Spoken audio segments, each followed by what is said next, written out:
You're listening to the Spark Your Light podcast, where my mission is to help you create a life that sparks the light inside of you.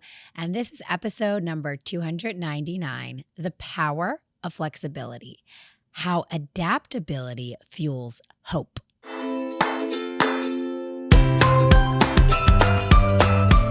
Today's episode is inspired, like all my episodes, by a recent experience I had that revealed a clear path towards hope through the power of flexibility. And as you know, if you're a regular listener of this podcast, hope is a huge theme of what I talk about because I believe that hope is the spark for action. And when we don't get our hopes up, we don't end up putting ourselves out there and taking the courageous, bold actions that create lives that spark our light. So hope is one of those key ingredients.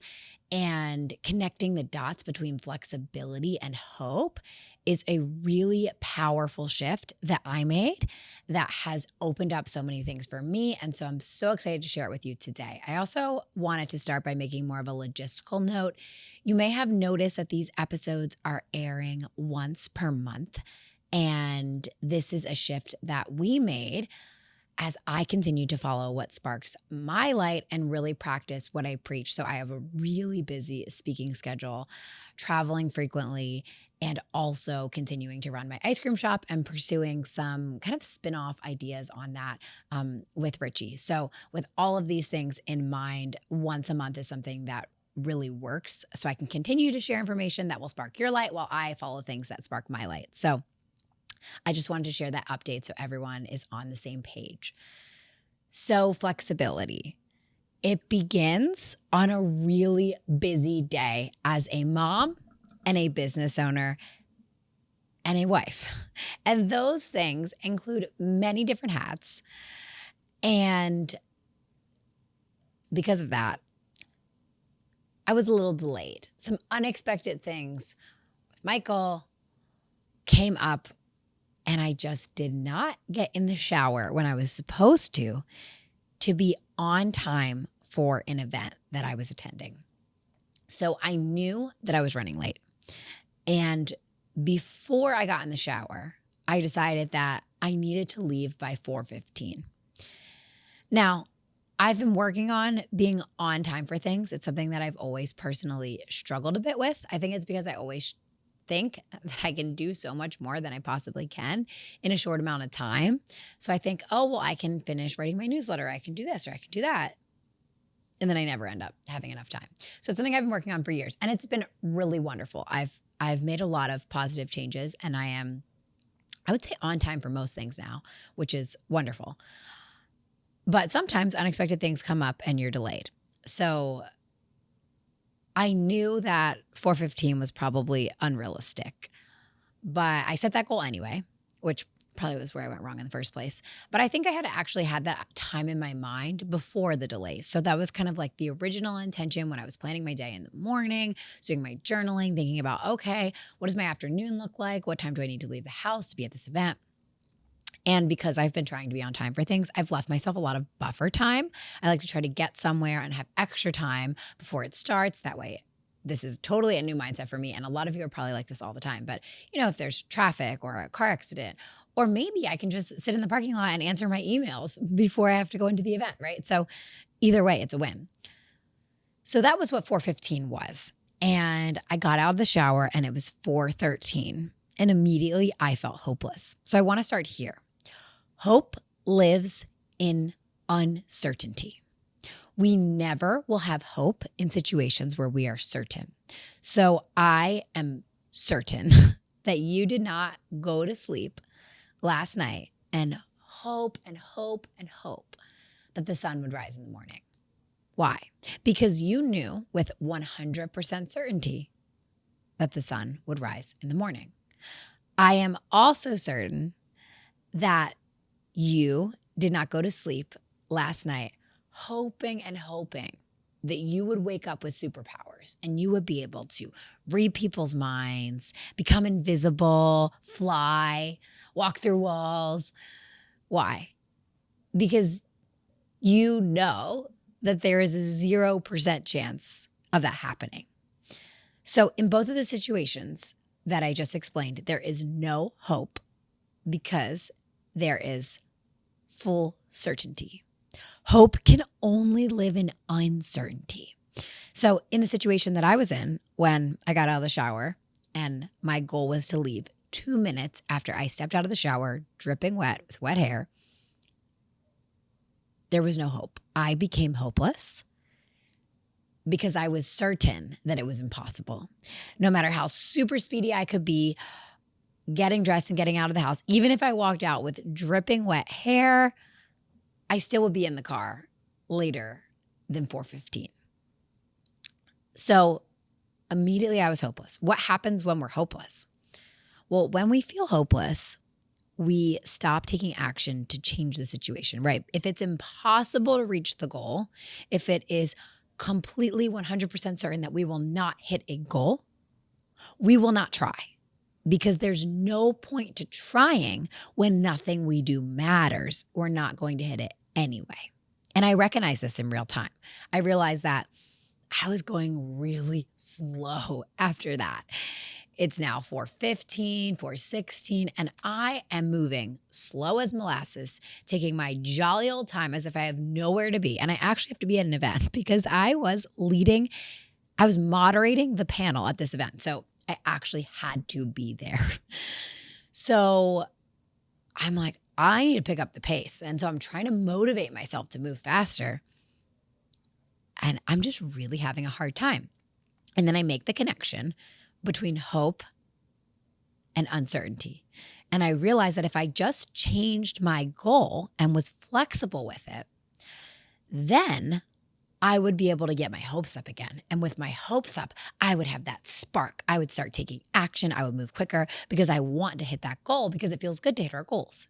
It is inherently fulfilling to reach our goals. And when we know that we are in control of it and our actions matter, it is incentivizing and motivating to take action. So I changed my goal to 4:25. I felt it was a more realistic goal. And I started moving. I was like, how fast can I blow dry my hair and have it actually look good? And I was throwing on my outfit real quick, putting my shoes on as I jogged down the stairs. And right before I left, there's put the things in your purse and grab a sip of water and those last minute things. And I look up at the clock and it's 4:24. So I'm like, I'm probably not going to make it. But I'm really close. I felt like I was really close and there was still a little bit of juice in that spark. And so I just kept moving. I got in the car and I pulled out of the driveway at 4:28. And I was 10 minutes early for what time I was supposed to be there at the event. So it all worked out, thankfully. But I think I would have been late if I didn't set the new goal, if I didn't create a new situation that was filled with uncertainty. And you can see here, it doesn't matter whether I hit the goal or not. I didn't hit it. I actually fell a little short, but I had so much motivation to hit it because there was uncertainty, and that created hope, and that hope sparked action. So what I want you to take away from this today is set uncertain goals. Stop setting goals that you know you're going to hit because you have certainty and therefore you have no hope. And why does hope matter when we set goals we know we're going to hit? Let's look at this same situation. If I had set a goal of leaving the house at 5 o'clock, which would have made me late, but let's just pretend. I said, you know what? No worries. I'm just going to set a goal of leaving the house at 5 o'clock. What would I have done? I would have slowly moved with no spark and no hope because I knew I was going to do it. No matter what I did, I was going to hit that goal. I could move slow as molasses and still hit it. Therefore, there was no hope. It just isn't fun. I had so much more fun getting ready when I was like, okay, I'm going to do this. Yeah, I'm going to be at the event. It's going to be great. Whereas with the 5 o'clock goal, I would have just been, okay, I'm going to put my shoe on. I'm going to put my other shoe on. Right? It's so mediocre and bland and mundane without something you're working towards that your actions actually control the outcome. So you think that by setting this goal that you're going to hit, you think that that's a positive thing for your mental health. You think it's something that's supporting you. You think it's an act of self-love, but actually it's an act of self-hate because what you're doing is setting yourself up to feel bored, mediocre, and mundane, and to never feel the most beautiful feelings in life, which, as we know from Brene Brown's work, come from vulnerability. And uncertainty brings vulnerability. It exposes us. It's a risk. Getting your hopes up is a risk, but it's a risk that's worth taking because the rewards are so much greater. And it's worth taking even though some of the time you won't hit the goal. You won't feel the rewards. But what's funny is that you actually feel a lot of the rewards in the journey. I didn't hit my goal of leaving at 4:25, but I enjoyed the process of getting ready and moving towards a goal. That felt good. That felt fulfilling to me.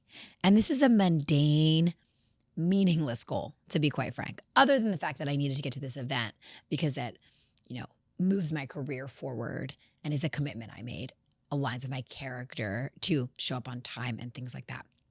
But in the grand scheme of things, this was an extremely mediocre situation. So if I could feel sparked, ultimately, that's what it was. I felt sparked in this mediocre situation simply because I set goals and had hope.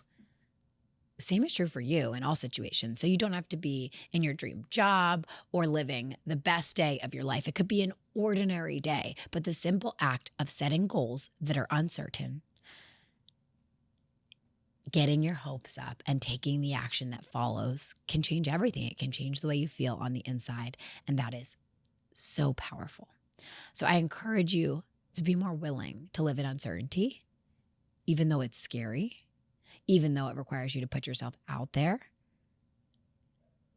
because those positive experiences that you will have will certainly outweigh the negatives, and it is 100% worth it.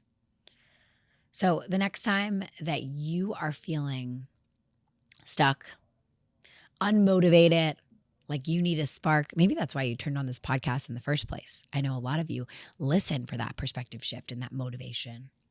Ask yourself, well, what am I working towards? Is my goal a little uncertain?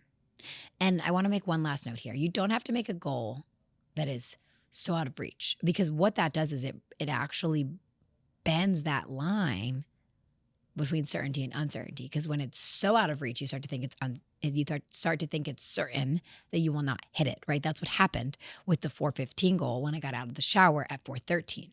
It was so unrealistic that it was certain that I wouldn't hit it. So it's healthy to set goals that are just out of reach. And I did not used to do this. I used to set the really big goals because I'm a dreamer. And I believe that we can have those big dreams as long as we have the courage to set them. But what I didn't understand is that it's the momentum of continuing that actually gets us there in the long run. It's consistency over time. And when we set goals that are so unrealistic that they are certain that we will not reach them, we give up. We become hopeless. We stop trying. And we rob ourselves of the potential of ever reaching that big dream. So what's ironic is that even though we have these big dreams and we want to reach them, the best way we can reach them and support ourselves in reaching them is setting the realistic goals along the way, the ones that are just out of reach. So try this as it applies to big things, little things, everyday things. It truly is something that can apply to everything and can be so helpful. I hope you enjoyed this episode. I'd love to hear how you're applying this concept in your life. Thanks so much for tuning in, and I will catch you in the next episode.